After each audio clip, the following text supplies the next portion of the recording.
વિશિષ્ટ માપના ખૂણા માટેના ત્રિકોણમિતીય ગુણોત્તરના મૂલ્યો આજે આપણે શીખવાના છે। તો આજે હું તમને એક વાર્તા કહીને આ ત્રિકોણમિતીય ગુણોત્તરના મૂલ્યો યાદ રખાઈશ। તો આ મૂલ્યો શીખવા માટે હું બોમ્બે ગયો। ક્યાં ગયો? બોમ્બે। તો બોમ્બે સરદારજી પાસે ગયો કે સરદારજી મારે આ ત્રિકોણમિતીય ગુણોત્તરનો કોટો શીખવો છે, મને શીખવાડો। તો સરદારજી મને ક્યાં લઈ ગયા? દરિયા કિનારે લઈ ગયા। તો દરિયા કિનારે લઈ ગયા અને ત્યાં મને રેતી ઉપર કીધું કે ચલો તમારે કયા કયા મૂલ્યો શીખવા છે। તો મેં કીધું ભાઈ મારે થીટા બરાબર 0 ડિગ્રી, 30 ડિગ્રી, 45 ડિગ્રી, 60 ડિગ્રી અને 90 ડિગ્રીના મૂલ્યો શીખવા છે। તો મને કહે લખી કાઢો, એટલે મેં લખી કાઢ્યા 0 ડિગ્રી, 30 ડિગ્રી, 45 ડિગ્રી, 60 ડિગ્રી અને 90 ડિગ્રી। પછી સરદારજી મને કહે નંબર આપો। તો મેં નંબર આપ્યા 1 2 3 4 5। તો સરદારજી પકડ્યા કે 0 થી શરૂ થાય છે એટલે 0 થી આપણે મેં ભૂસી નાખ્યા અને પછી 0 1 2 3 અને 4 નંબર આપ્યા। તો હવે સરદારજી તો મને કે છેલ્લે કેટલા આયા? મેં કીધું 4 આયા। તો હવે શું કરું? તો મને કે બધાને 4 વડે ભાગી નાખો। તો 0 ભાગ્યા 4, 1 ભાગ્યા 4, 2 ભાગ્યા 4, 3 ભાગ્યા 4, 4 ભાગ્યા 4 આટલું કરતો તો ને ત્યાં તો વરસાદ પડવાની શરૂઆત થઈ ગઈ। સરદારજી તમે પણ શું દરિયા કિનારે લાયા, રેતીમાં બધું ભૂસાઈ જશે, મહેનત માથે પડશે। તો મને કે છત્રી લાવવાનું કીધેલું, લાયા છો? મેં તો હાલ આવ્યા છો। મને કે બધાને છત્રી આપી દો।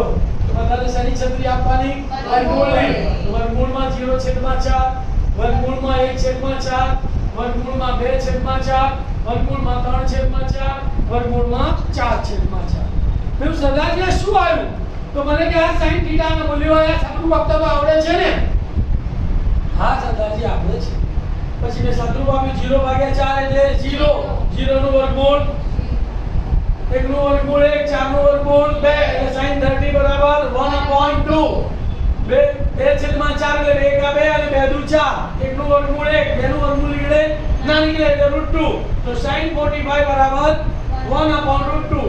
3 નું વર્ગમૂળ ના નીકળે એટલે √3, 4 નું વર્ગમૂળ 2 તો sin 60 બરાબર √3/2 અને 4 એકા 4, 1 વધ્યા 1 નું વર્ગમૂળ 1 તો sin 90 બરાબર 1।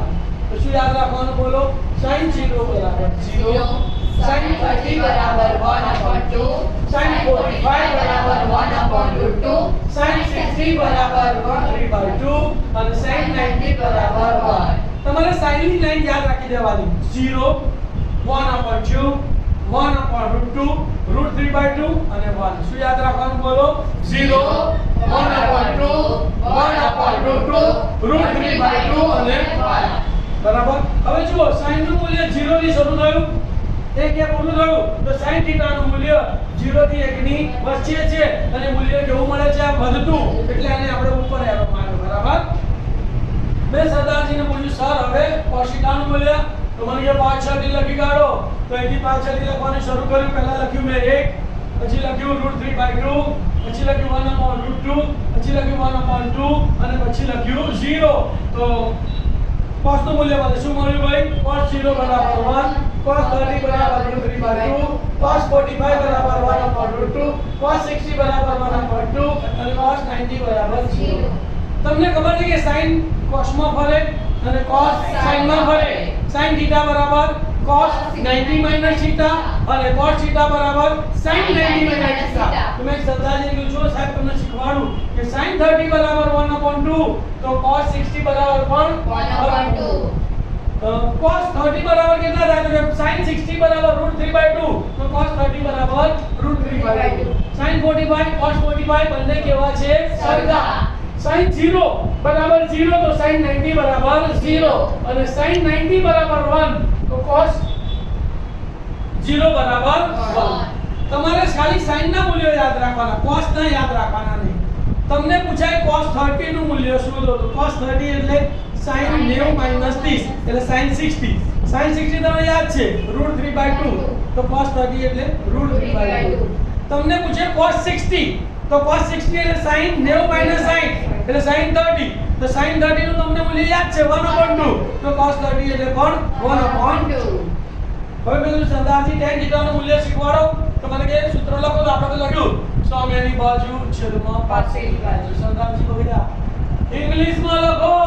તો આપણે લખ્યું કે sin θ / મને કે બરાબર છે તો મને કે અહીંયા લીટી દોરી કાઢો એટલે મેં તો આપણે લીટી દોરી કાઢી આખી શું દોરી કાઢી લીટી દોરી કાઢી એટલે મને કે લખો sin θ ભાગ્યા cos θ બરાબર tan theta તો બધા મૂલ્યો મને કે ભાગાકાર કરો તો 0 ભાગ્યા 1 એટલે 0 1/2 ભાગ્યા √3/2 2 ઉડી ગયા તો 1/√3 1/√2 1/√2 ઉડી ગયા એટલે 1 √3/2 ભાગ્યા 1/2 2 ઉડી ગયા √3 છેદમાં 1 એટલે √3 અને 1 ભાગ્યા 0 એટલે અવ્યાખ્યાયિત તો tan નું મૂલ્ય શું મળ્યું મને બોલો tan 0 બરાબર 0 tan 30 બરાબર 1/√3 tan 45 બરાબર 1 tan 60 બરાબર √3 અને tan 90 બરાબર અવ્યાખ્યાયિત યાદ શું રાખવાનું 0 1/√3 1 √3 અને અવ્યાખ્યાયિત ખાલી tan ની લાઈન યાદ રાખવાની 0 1/√3 1 √3 અને અવ્યાખ્યાયિત tan ની લાઈન યાદ રહી જાય tan ના મૂલ્યો યાદ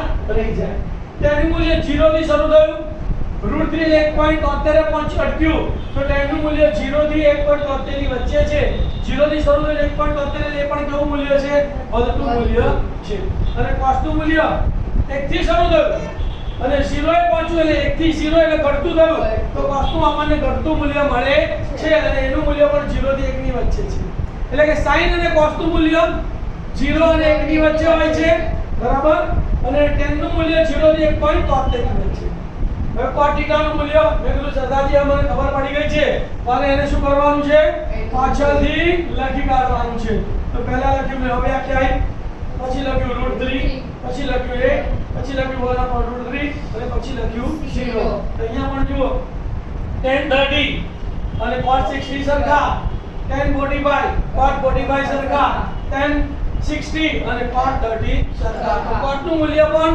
તમારે યાદ રાખવાનું તમને પૂછે cot 60 તો tan 90 - θ એટલે 90 - sin તો tan 30 તો tan 30 તમને યાદ છે tan 30 બરાબર 1/√3 તો cot 60 બરાબર પણ 1/√3 તમને પૂછે cot 30 તો cot 30 એટલે tan 90 - sin એટલે tan 30 તો તમને tan 30 નું મૂલ્ય ખબર છે 1/√3 તો cot 60 1/√3 tan 45 cot 45 કેવા મૂલ્યો છે સરખા હવે સદાજીને કીધું મને cosec θ નું મૂલ્ય શીખવાડો તો મને કહે સૂત્ર લખો એટલે મને તો ખબર જ છે ને 1/sin θ એટલે મને કીધું કે cosec θ કોનો વ્યાસ છે sin θ નો તો મને કહે sin θ નો વ્યાસ નક્કી કરો ચલો 0 નો વ્યાસ અવ્યાખ્યાયિત 1/2 નો વ્યાસ 2 1/√2 નો વ્યાસ √3/2 નો વ્યાસ 2/√3 અને 1 નો વ્યાસ 1 તો તમારે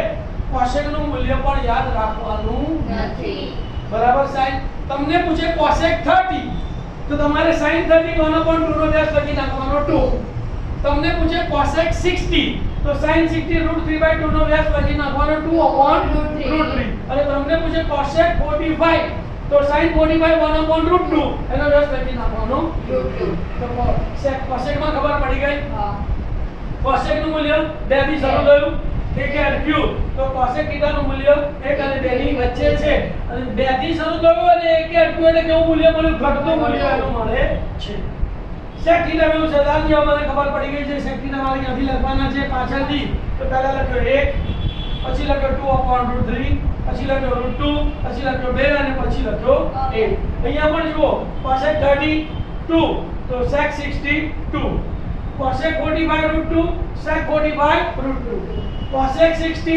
2/√3 તો sec 60 2/√3 અહીંયા sec નું મૂલ્ય પણ તમારે યાદ રાખવાનું નથી તમને પૂછે sec 60 તો sec 60 એટલે cosec 30 cosec 30 એટલે sin 30 નો વ્યાસ 1/2 નો વ્યાસ 2 તો sec 60 કેટલો આવે 2 તમને પૂછે sec 30 તો sec 30 એટલે cosec 60 cosec 60 કોનો વ્યાસ છે sin 60 નો તો sin 60 √3/2 તેનો વ્યાસ 2/√3 તો sec 30 બરાબર 2/√3 sec નું મૂલ્ય 1 થી શરૂ થયું 2 વધ્યું તો sec નું મૂલ્ય 1 અને 2 ની વચ્ચે છે અને એ કેવું મૂલ્ય છે વધતું હવે આ વધતું અને ઘટતા કયું વધતું લેવાનું કયું ઘટતું લેવાનું તો એના માટે આપણી પાસે ચાવી છે કે c વાળાનું મૂલ્ય ઘટે છે જુઓ c એટલે cos 1 થી શરૂ થયું 0 ઘટતું મૂલ્ય મળ્યું cot √3 થી શરૂ થયું 0 મળ્યું ફરતું અને કોસેક 2 થી શરૂ થયું 1 ની વચ્ચે મળ્યું ફરતું તો બાકીના બધાનું વધતું મૂલ્ય ખ્યાલ આવી ગયો હા. તો sin અને cos નું મૂલ્ય 0 અને 1 ની વચ્ચે હોય છે tan અને cot નું મૂલ્ય 0 અને 1.73 ની વચ્ચે હોય છે અને cosec અને sec θ નું મૂલ્ય 1 અને 2 ની વચ્ચે હોય છે તો સરદારજીનો મેં આભાર માન્યો થેન્ક યુ સરદારજી ખૂબ જાદુઈ રીતે તમે મને કોઠો સમજાવ્યો તમને આ કોઠામાં ખબર પડી ગઈ હા. બરાબર પરીક્ષામાં તમારે ખાલી sin નું મૂલ્ય યાદ રાખવાનું tan નું અને એ પણ યાદ ના રહે તો 0 30 45 60 90 લખી 0 1 2 3 4 4 વડે ભાગી નાખો વર્ગમૂળ લઈ લો એટલે sin નું મૂલ્ય પાછળથી cos નું મૂલ્ય sin ભાગ્યા cos કરો એટલે tan નું મૂલ્ય પાછળથી લખો એટલે cot નું મૂલ્ય sin નો વેલ લખી કાઢો એટલે cosec નું મૂલ્ય અને પાછળથી લખી કાઢો એટલે sec નું મૂલ્ય 2 મિનિટમાં કોઠો તૈયાર થઈ જાય એટલે તમારે યાદ ના રહેતો હોય તો કોઠો તૈયાર રફમાં પહેલા કરી નાખવાનો ઓકે જો તમને આ વિશિષ્ટ માપના ખૂણા માટેના ત્રિકોણમિતિય ગુણોત્તરનું મૂલ્ય જે મેં સમજાવ્યું હોય તમને ગમ્યું હોય તો મારા વિડિયોને લાઈક કરજો શેર કરજો બરાબર ઓકે થેન્ક યુ ઓમ નમઃ શિવાય